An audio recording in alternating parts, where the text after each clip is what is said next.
আসসালামু আলাইকুম, কেমন আছেন সবাই? আশা করি ভালো আছেন।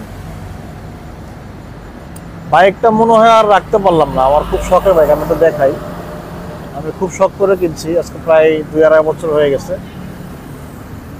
তো বাইকটা মনে হয় বাধ্য হয়েই সেল করে দিতে হবে। সে কারণটা হচ্ছে, বাংলাদেশে নতুন একটা যানবাহনের উপর একটা আইন আসছে বা আইন হয়েছে।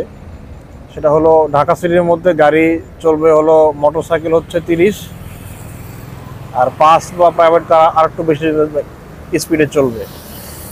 এখন আমার কথা হচ্ছে যে আমি যদি একই রাস্তায়, ঢাকা শহর রাস্তা কেমন আপনারা জানেন,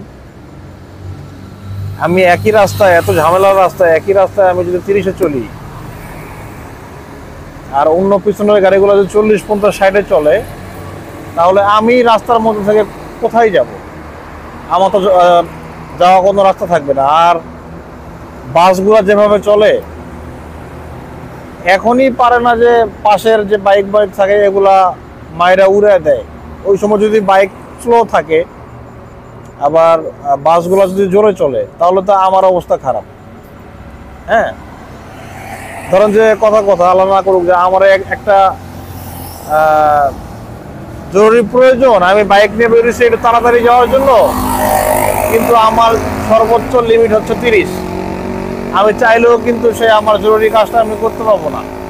আর আমার মতো ঢাকা শহরে যারা বাইক চালায়, তারা কিন্তু জরুরি প্রয়োজনেই বাইকটাই ব্যবহার করে। আমি এমন এমন মানুষ দেখছি যে ওনার পার্সোনাল গাড়ি আছে, অনেক দামি গাড়ি আছে, প্রাইভেট কার আছে, বা বড় 4 চাকা গাড়ি আছে, দামি গাড়ি আছে।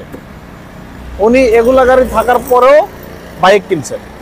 আমি প্রশ্ন করলাম, ভাই আপনার এত বড় গাড়ি থাকতে আপনার বাইক কেন কিনলেন? বলো, ভাই আসলে গাড়ি দিয়ে যেখানে একটা কাজ 2 ঘন্টা 3 ঘন্টা লাগে, কিন্তু মোটর সাইকেল দিয়ে করতে গেলে দেখা গেছে 1 ঘন্টায় সে কাজটা করা সম্ভব। এখন যদি আমি 30 লিমিটে চলি, আমার যে আর্জেন্ট সামনে কাজ থাকে, আমি কাজটা কেমনে করব? সম্ভবই না। একটা বিষয়। আরেকটা বিষয় হলো, একই রাস্তায় আমি চলবো 30-এ, অন্যান্য গাড়ি চলবে 40-50-এ, তাহলে আমারও তো ভাই পিছনের গাড়ি মাইরা দিয়ে উড়াই দিবে। তাহলে আমি আমার এই জীবনের ছোট্ট কাজটা করতে এসে আমার জীবনটা তো আমি খাওয়াবো না, তাই না? আমার জীবনের মায়া তো আমার কাছে অনেক বেশি ভাই। এই জন্য চিন্তা করছি যে বাইকের দরকার নাই, এত 30 মিনিট দরকার নাই, যা হয় হোক, আমি আমার বাইকটা সেল করে দিব। কারণ ভাই আমার তো আর ওরকম সাধ্য নাই যে সবার সাথে মিট করবো, আমার কথা কেউ শুনবে। অতএব কারো কিছু বলা নাই, আর কারো প্রতি কোনো অভিযোগও নাই। আপনারা যথেষ্ট বুঝেন। যদি না বুঝতেন তাহলে তো এত বড় জায়গায় পৌঁছাতে পারতেন না। অবশ্যই আমার থেকে বেশি বুঝেন, ঠিক আছে?